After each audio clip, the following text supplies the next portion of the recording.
Hello दोस्तों, स्वागत है आपका आज के एक नए वीडियो में जिसमें हम लेके आए हैं गेट एग्जाम के क्या क्या बेनिफिट है। आप क्या कुछ कर सकते हो after finishing your GATE exam. So आज का वीडियो कम्प्लीटली गेट एग्जाम के ऊपर है और जिन लोगों ने कल का वीडियो नहीं देखा है सो उसके लिए मैं बता दूं कि कल के वीडियो में गेट की जो एग्जाम थी उसके रिलेटेड पूरा का पूरा आपको काफी अच्छा मैंने एक लेक्चर दिया था जिसमें मैंने आपको कंप्लीट समझाया था कि आप किस तरह से गेट एग्जाम का पढ़ाई कर सकते हो, क्या कट ऑफ है, सिलेबस क्या है, वो सारी की सारी बात कल के वीडियो में मैंने डिस्कस की थी। जो जिन लोगों ने वो वीडियो नहीं देखा है वो नीचे डिस्क्रिप्शन में मैंने उसकी लिंक ऑलरेडी दे रखी है, सो आप वहां से देख सकते हो। सो आप सबसे पहले बात करते हैं कि गेट के कट ऑफ के बारे में कि गेट का कट ऑफ क्या है। सो सबको ज्यादातर पता ही है कि गेट एग्जाम क्या है। सो अब हम बात करते हैं इसके कट ऑफ के बारे में। सो यहाँ पे मैं मेन ब्रांच की बात कर रहा हूँ जिसमें से सबसे पहले आता है सिविल इंजीनियरिंग। तो सिविल इंजीनियरिंग में जनरल के लिए 32 और 33 के आसपास कट ऑफ रहता है। अगर हम कंप्यूटर की बात करें तो उसके उसके लिए 28 का कट ऑफ रहता है और दूसरे है ईसी के लिए 28 का।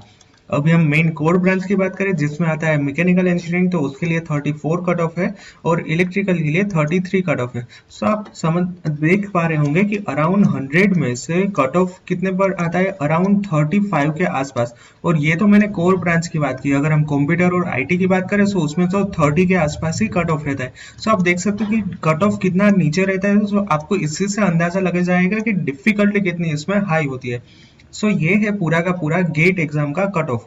अब हम बात करते हैं कि गेट के कट ऑफ ग्राफ वाइज। अब सबसे पहले यहाँ पे मैंने मेन ब्रांचेस है जिसमें electrical, EC, mechanical, computer science, फिर फिजिक्स, कंप्यूटर सी, सिविल इंजीनियरिंग और आईएन है, जिसमें से सबसे पहले हम जनरल कैटेगरी की अभी यहाँ पे बात करें। क्योंकि नॉर्मली जनरल कैटेगरी जो होती है उससे 5 या 6 मार्क्स का नीचे रहता है दूसरी कैटेगरी के लिए कट ऑफ। अब हम सबसे पहले बात करते हैं ये कब का है। ये है 2020 का, क्योंकि 2021 में अभी एग्जाम हो चुके हैं, क्योंकि उसका अभी तक इतना एक्यूरेट डेटा नहीं आया है। अब हम सबसे पहले बात करते हैं इलेक्ट्रिकल, मैकेनिकल और कंप्यूटर के बारे में। सो आप देख सकते हैं कि अराउंड 33 के आसपास इसका 2020 के लिए कट ऑफ रहा था। किसके लिए? जनरल कैटेगरी के। मैकेनिकल में 34 के आसपास था और सबसे ज्यादा है ये पीआई में। और कंप्यूटर में तो ये ऑलरेडी 27 या 28 के आसपास है। सो कट ऑफ काफी नीचे रहता है क्योंकि पेपर की डिफिकल्टी काफी हाई रहती है। सो ये है पूरा का पूरा गेट एग्जाम। अब हम सबसे पहले एक के बाद एक बेनिफिट के बारे में बात करते हैं। तो इसमें सबसे पहले आता है मास्टर डिग्री। ये तो सबको पता ही कि अच्छी अच्छी IITs, Indian institute of science, NITs और ट्रिपल आईटी और काफी सारे प्राइवेट इंस्टीट्यूट गेट एग्जाम के कट ऑफ के आधार पे अपना एडमिशन करते हैं। यानी कि अगर आपको सबसे अच्छी आईआईटी बॉम्बे में एडमिशन लेना है तो फिर आपका गेट का एग्जाम में पूरे मार्क आने चाहिए, तभी आपको उसमें एडमिशन मिल सकता है। फिर हम IIT Kharagpur, IIT Roorkee, IIT Kanpur, IIT Madras, इन सभी की बात करें तो इसमें थोड़े से कम मार्क हो तो चलेगा, बट अराउंड आपको 70 प्लस तो स्कोर होना ही चाहिए। फिर हम अदर आईआईटीज की बात करें जिसमें आती है आईआईटी इंदौर, आईआईटी गांधीनगर, फिर आईआईटी गुवाहाटी, फिर IIT Jammu and Kashmir, IIT Goa. इन सारे में थोड़ा सा कम कट ऑफ हो तो चलेगा। फिर उससे नीचे कट ऑफ हो तो आप एनआईटी में जा सकते हो। अब हम बात करते हैं यहाँ पे प्राइवेट यूनिवर्सिटी की।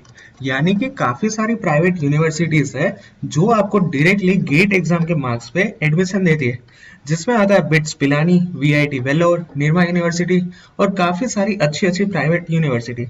फिर आता है पीएचडी, फिर आता है पब्लिक सेक्टर यूनिट और फॉरेन स्टडीज।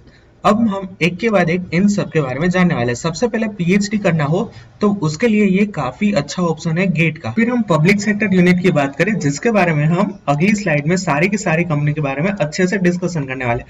अब फॉरेन स्टडीज में ऐसा है कि काफी सारी यूनिवर्सिटीज आपको गेट के स्कोर पे एडमिशन देती है। यानी कि अगर आपको फॉरेन में कोई भी यूनिवर्सिटी में एडमिशन लेना है तो नहीं, आपको कोई भी दूसरी एग्जाम देने की जरूरत नहीं है। आपका गेट एग्जाम का स्कोर अच्छा हो तो आप डायरेक्टली उसमें एडमिशन ले सकते हैं। अब जैसे कि मैंने फॉरेन स्टडीज की बात कही तो चलिए फॉरेन कॉलेजेस के बारे में ही जान लेते हैं। So here are some of the college which can accept GATE mark. यहाँ पे जो ये चारों यूनिवर्सिटी है इसमें आप डायरेक्टली गेट के एग्जाम पे एडमिशन ले सकते हो, जिसमें सबसे पहले आता है एंशियन यूनिवर्सिटी जर्मनी। अब ये किसके लिए है? जिन लोगों को मैकेनिकल और ऑटोमोबाइल में जाना है उसके लिए तो ये वर्ल्ड की बेस्ट यूनिवर्सिटी है। और मैं तो कहूंगा कि ये टॉप पे आती है क्योंकि इसका इतना अच्छा नाम है आजकल पूरी की पूरी वर्ल्ड में, specially for mechanical and automobile engineering.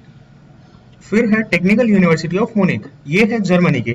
National university of Singapore और नैनियन technical university Singapore.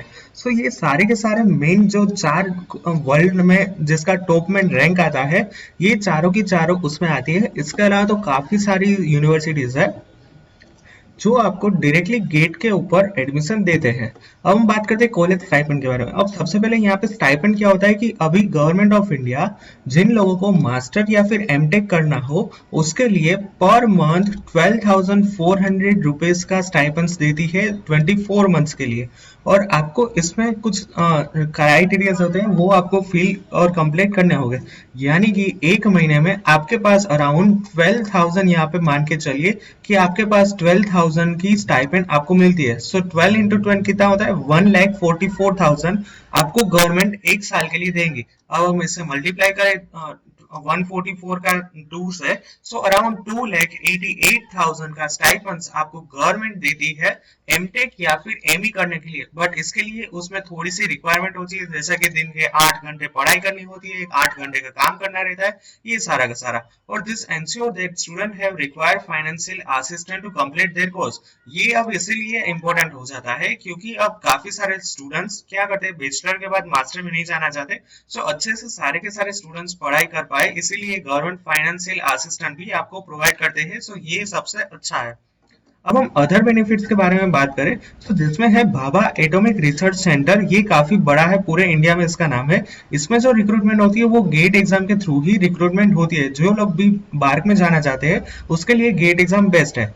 Second is the teaching job after GATE exam is also important. Third is higher chance of recruitment in MNC. MNC का मतलब होता है multinational company, जिसमें है Google, Cisco, Skoda, Siemens, Samsung, Maruti, LG electronics और काफी सारी। और लास्ट में मैंने बोला था पीएसयू। सबसे पहले तो काफी सारे स्टूडेंट्स को पीएसयू का मतलब ही नहीं पता है। पीएसयू होता है पब्लिक सेक्टर यूनिट। जो भी बड़ी बड़ी गवर्नमेंट की कंपनीज होती है उसको बोलते हैं पीएसयू। जैसे कि है oil and natural gas corporation, SAIL है, Bharat heavy electronics limited, Indian oil है, फिर सीआईएल है, गेल है, और इसके अलावा भी काफी सारी कंपनीज है जिसके अंदर आपका गेट एग्जाम के स्कोर पे डायरेक्टली आपका इंटरव्यू होता है। आपको दूसरी कोई एग्जाम देने की जरूरत नहीं होती है। सो अब मैं आपको एक वेब पोर्टल पे लेके चलता हूँ, उसका आर्टिकल मैं थोड़ा सा आपको एनालिसिस करके देना चाहता हूँ, तो वो भी काफी अच्छा रहेगा। सो ये है gatecoachingguard.com। ये मैं इसकी लिंक आपको नीचे डिस्क्रिप्शन में दे दूंगा। इसमें सबसे ज्यादा अच्छी टॉप 10 अपॉर्चुनिटी के बारे में लिखा है। सो उसके ऊपर मैं आपको जल्दी से आपको फटाफट सब कुछ समझा देता हूँ। सबसे पहले है you can go for higher studies. जैसे कि मैंने ऑलरेडी एक्सप्लेन किया है, आईआईटीज एनआईटीज में जा सकते हो। रिसर्च सेक्टर यानी कि पीएचडी में जाना हो, you can go for foreign university after your GATE exam. जैसे कि मैंने ऑलरेडी बताया कि गेट के बारे में, गेट के बाद डायरेक्टली फॉरेन में एडमिशन हो सकता है। जॉब अपॉर्चुनिटीज, काफी सारे जॉब अपॉर्चुनिटी गेट के बाद आपके लिए ओपन हो जाती है। उसके बाद है प्राइवेट सेक्टर। जैसे कि मैंने गूगल, सैमसंग, मारुति, सिस्को का एग्जाम्पल दिया है, उसमें आप डायरेक्टली गेट एग्जाम के बाद अप्लाई कर सकते हो। उसके बाद है PSU sector, public sector university. यहाँ पे भी है बेल है, आईओसीएल, ओएनजीसी, सेल, एचपीसीएल, ये सारी की सारी एंड मोर देन 200 पीएसयूज। यहाँ पे आपने लिखा है कि 200 से ज्यादा पीएसयू में डायरेक्टली गेट के ऊपर एडमिशन हो सकता है। टीचिंग जॉब भी काफी अच्छी है। जो लोग टीचिंग में इंटरेस्टेड है वो मास्टर के बाद गवर्नमेंट जॉब भी ले सकते हो टीचिंग में, एज अ प्रोफेसर और as a lecturer. Foreign companies की बात करें so you can try your luck in foreign company after your MTech और एमई। इसमें भी काफी अच्छी अपॉर्चुनिटीज है। और सबसे अच्छा बेनिफिट है गेट एग्जाम का कि 100% जॉब एश्योरेंस, ये सबसे अच्छी बात है। A master degree candidate will get certainly more opportunities that a graduate candidate. यहाँ पे कंप्लीटली पहले सेंटेंस में ही लिखा है कि जिसके पास मास्टर रहता है उसके बाद जो ग्रेजुएट होता है उससे ज्यादा अपॉर्चुनिटीज रहती है। एंड अपॉर्चुनिटीज फॉर स्कॉलरशिप, अब आजकल इतनी अच्छी स्कॉलरशिप हो रही है कि आपका पूरा का पूरा खर्च स्कॉलरशिप में ही निकल जाएगा, तो ये भी काफी अच्छी बात है।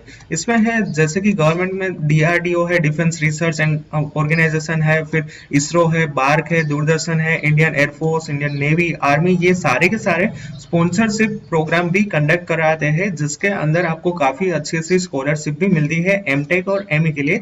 तो ये भी काफी अच्छा है। सो ये सारे के सारे गेट एग्जाम के बेनिफिट है। अगर आपको इसके बारे में ज्यादा जानकारी चाहिए तो मैं ये लिंक आपको नीचे डिस्क्रिप्शन में दे दूंगा, तो आप डायरेक्टली वहां से पढ़ सकते हो। Thank you. आज के वीडियो में इतना ही। I hope you like this video. अगर आपने वीडियो से कुछ नया सीखा है then please press the like button, and if you new to my channel then subscribe my channel and press the bell icon for the latest notification.